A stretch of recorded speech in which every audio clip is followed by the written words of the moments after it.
The moment I walked through the door, I knew something had shifted. Jason was standing by the window, arms folded, his phone still lit in his hand. He looked at me like he'd rehearsed a sentence 100 times and still hadn't figured out how to say it. I dropped my keys in the bowl. Everything okay?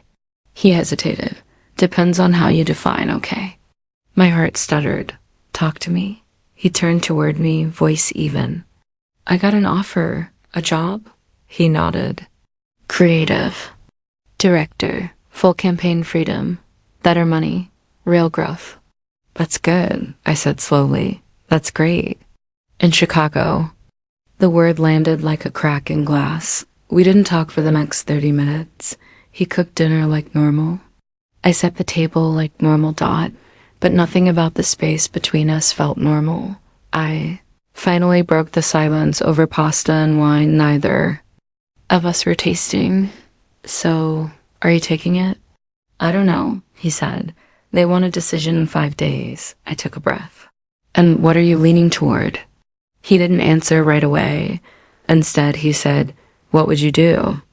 If I left, I blinked. I'd miss you. I'd be heartbroken. But would you come with me? The question hung there, raw, real, unapologetic. I have a life here, I said quietly. Clients, my place, my rhythm. He nodded. And I'd never ask you to give it up. I just needed to hear what was real. I looked at him, unsure if I wanted to reach across the table or walk away to think, but I did neither.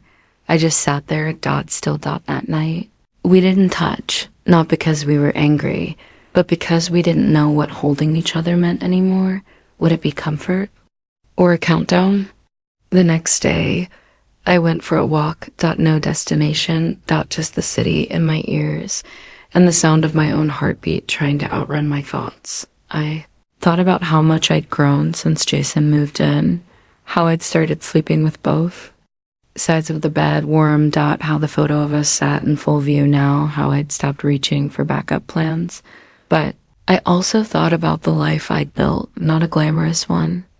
Not one I was desperate to protect, but mine. And suddenly I realized what scared me wasn't him leaving, it was me following and losing myself again. That night, he sat on the edge of the bed, hands clasped like he was holding something fragile. I don't want to lose this, he said. You won't. I don't want to go if you're not part of it. I sat beside him. I don't want you to stay just because you're afraid of losing me either, I said. You deserve to want your life fully. He looked down. So do you. I placed a hand on his knee. Let's not make this about sacrifice. Let's make it about choice. He looked at me. So what do we choose? I smiled softly. We choose each other. The rest, we figure out. He didn't answer right away. He just pulled me into his arms, held me like we'd just rewritten the ending, and whispered, if you'll visit me every weekend, I might survive. I laughed into his shoulder. Only if there's coffee waiting.